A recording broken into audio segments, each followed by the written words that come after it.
별게 다 있는 방송 페이더당.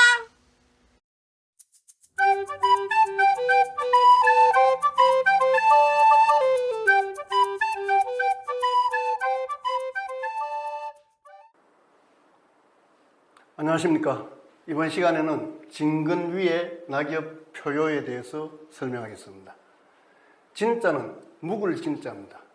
펼쳐놓는다라는 그런 뜻도 있는데, 늘여놓을 진, 늘어설 진, 말할 진, 여러 가지 뜻이 있는데, 이것은 언덕부 옆에, 요거는 동여매다라는, 동력동자지만은 동여매다라는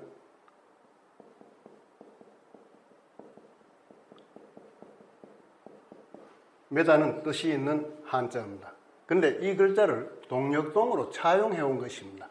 근데 설문해자에 보면 나무에서 해가 뜨는 곳, 해가 걸려서 뜨는 곳이 동쪽이다, 뭐 이렇게 풀이해 놓은데, 물론 그렇게 해서 동력동으로 차용됐지만은 이것은 나무에다가 물건을 넣고 보자기로 둘러쌌다는 그런 뜻이 되는 겁니다. 그래서 동여매다 하는 뜻이 됩니다. 그리고 묵을 진, 이렇게 오래 쌓아놔도 오래 지났다, 묵을 진, 오래됐다라는 그런 뜻도 됩니다. 그러니까 오래됐으니까 낡았다, 오래됐다 하는 그런 뜻이 되고, 근자는 뿌리 근자입니다. 뿌리는 나무의 뿌리다. 이것은 그칠간 머무를 간이라고 합니다. 그래서 나무의 뿌리가 밑에까지 그쳐 있다, 밑에까지 머물러 있다라는 그런 의미가 되고, 위자는 맡길 위자인데, 맡길 위는 여자가 별을 이고 있는 그 모습의 글자입니다. 여자여, 벼화, 별을 이고 있는 그 모습. 그러니까 이를 맡기는 것은 여자에게 맡긴다. 별을 농사 짓고 하는 것, 이런 것은 여자에게 맡긴다라는 그런 뜻이 있는데, 이 글자는 또 나뭇잎이 시든다라는 시들 위의 뜻도 갖게 됩니다. 시들 위.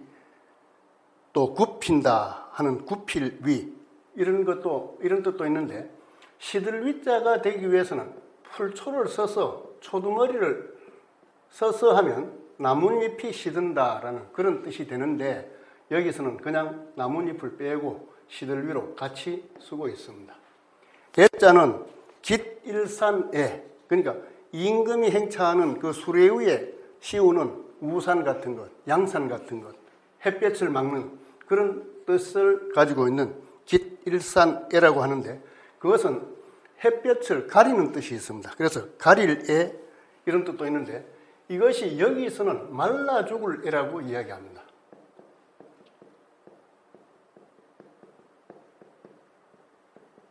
그래서 위에라는 것은 시들어서 말라 죽었다, 이렇게 풀이하는 분들도 있고, 천자문 다른 분들은, 어떤 분들은 이것은 위자는 쭉 늘어졌다, 나뭇잎이 늘어졌다 해서 늘어진 것으로 늘어져서 가리고 있다. 묵은 뿌리와 그 또 잎이 늘어져 있는 그런 것으로 두 가지로 풀이하는 분도 계시는데, 묵은 뿌리는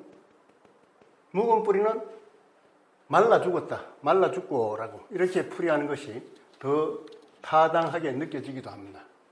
그 다음에 낙엽은 낙자, 떨어질 낙자. 떨어질 낙자는 풀이 떨어진다는 거죠. 이게 풀초의 원래 글자입니다. 근데 이것이 약자화 돼가지고 열십자 두 개로 쓰고 있습니다. 그리고 떨어지는데 어디에 떨어지느냐? 낙엽이 떨어지는데 가만히 보니까 물에 떨어지더라는 겁니다. 물에 떨어지더라. 그리고 요거는 각각각입니다. 사람이 웅집에서 발이 각각 나오더라 하는 각각각. 그래서 떨어질 낙자를 기억하시려면 나뭇잎이 물에 각각 떨어지더라. 한목에 다 떨어지는 건 아니죠. 각각 떨어져서 전체 낙엽이 쌓이게 되는 것이지만, 나뭇잎이 물에 각각 떨어진다, 이렇게 기억하시면 쉽습니다. 그 다음에 잎엽자도 마찬가지입니다. 풀이죠. 나무의 잎입니다. 그리고 요 자체만 해도 나뭇잎 엽자가 됩니다.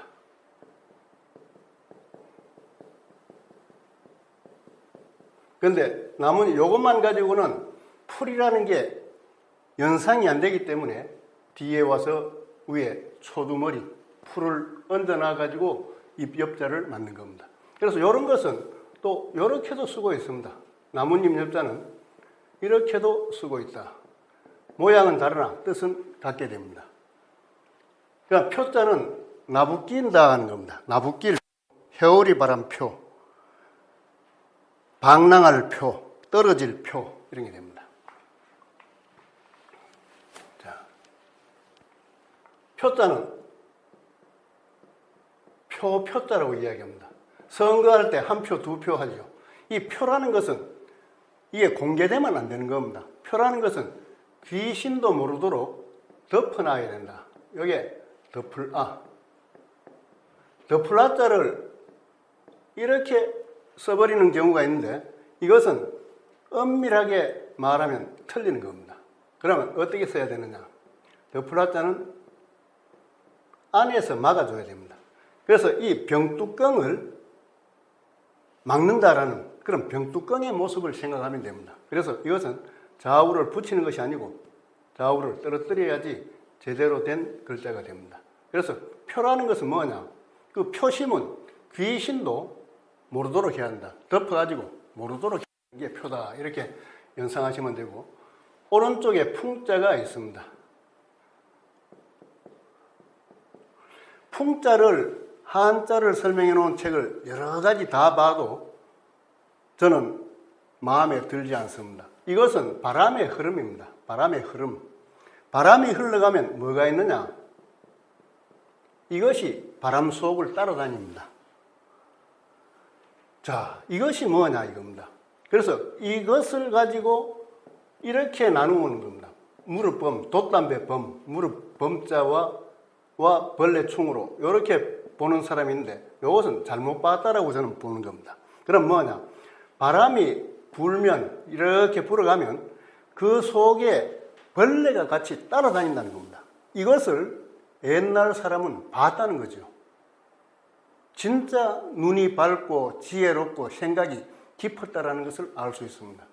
지금도 중국에서의 황사 보면 그 속에 미생물이 따라다니죠. 같이 건너옵니다. 그래서 걱정을 많이 하죠. 또 회오리 바람, 아주 큰 토네이도라든지 태풍이 불면 바로 벌레만 따라다니는 것이 아니고 뭐가 따라다니냐? 그 속에 뭐 나무도 따라다니고 차도 심하면 차도 그 바람 속에 같이 따라다니는 겁니다. 그래서 이 글자는 벌레충의 옛날 글자입니다. 고자. 근데 이 벌레충의 고자라고 하는 것이 큰 옥편에는 나와 있습니다. 나와 있는데 한자를 연구하는 학자들이 이것을 소홀히 넘겼다라고 저는 보고 있어요. 그러니까 뜻풀이가 이런 식으로 달리 돼 나온다는 겁니다. 그러나 한자를 만든 사람들의 깊은 생각을 알면 이것은 정말 바로 이해가 되는 그런 한자가 되는 겁니다. 벌레충의 옛날 글자를 넣어서 바람풍자를 만들었다는 겁니다. 그럼 요자는 왼쪽에 있는 것이 항아리 요자입니다. 항아리 요. 또 질그릇 요라고도 이야기합니다. 이런 질그릇 요자인데 밑에 것이 장군부라고 합니다. 장군부. 이것은 옛날에 똥장군이 같은 거 걸음을 실어 나르는 똥장군이라고 생각해도 되는데 이것은 도자기, 감 나가는 도자기라고 보시는 것이 더 정확하다고 봅니다. 그래서 도자기에 고기를 얹어 놨어요.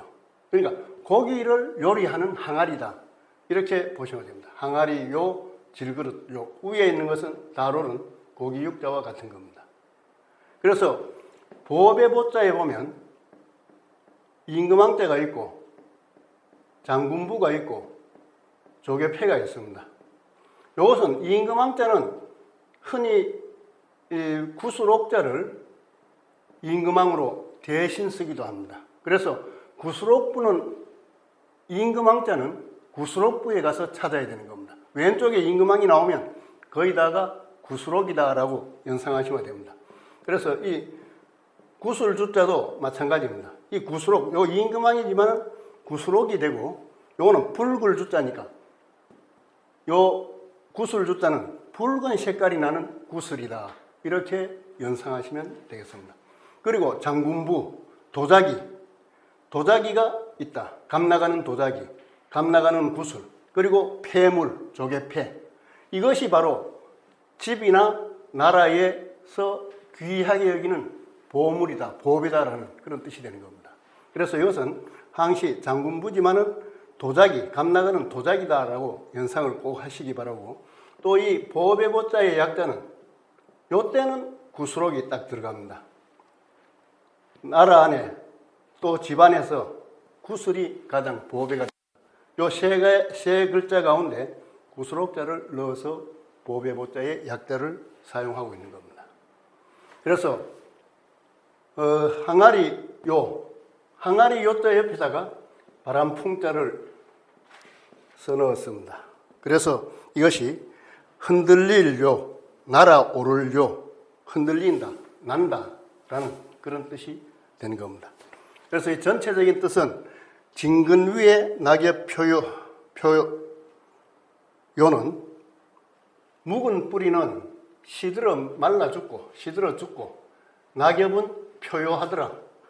표요란 것은 나부낀다는 그런 한자 말입니다. 나부낀다.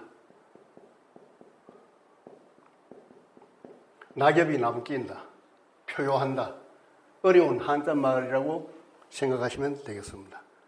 자, 그래서 진근 두 가지 뿌리를 하는데 묵은 뿌리와 또 그 묵은 뿌리에서도 자라나는, 그러니까 고목에서 자라나는 나뭇잎이, 이것이 위자가 시들위자가 되기도 하는데 시들어서 쭉 늘어져 있다. 예자는 깃일산예라고 하는데 이것은 가린다는 그런 뜻이 있습니다. 그래서 묵은 뿌리에서 자라나는, 고목에서 자라나는 이 나뭇잎도 시들었지만은 쭉 그늘을 지어준다. 그늘을 지어주고 낙엽은 표요한다. 하나하나 떨어지면서 나부낀다. 낙엽은 바로 직선으로 떨어지는 것이 아니고 이렇게 바람에 따라서 흔들리며 떨어진다 하는 그 뜻을 나타냅니다. 그래서 낙엽이 바람에 따라서 표요하기 때문에 바람풍자를 오른쪽에 다 넣었다라고 보시면 되겠습니다. 자, 여기까지가 거하정력, 원망추조, 낙엽, 비파만치, 오동조조, 여기에 이어서 진근 위에 낙엽 표요, 이렇게 했습니다. 묵은 뿌리에서 가지가 나서 그늘을 지어주고, 또 낙엽은 바람 따라 흔들리며 떨어지더라 하는 그 이야기가 되겠죠. 그래서 옛사람들의 한가한 그 모습을 이 8자에 담았고, 그 앞에 16자까지 해서 이 한가한 생활에서 느껴지는 그 분위기를 또 살피는 것, 자연을 살피는 그 모습을 잘 읊은 구절이라고 생각합니다. 감사합니다. 좋아요와 구독 눌러주세요.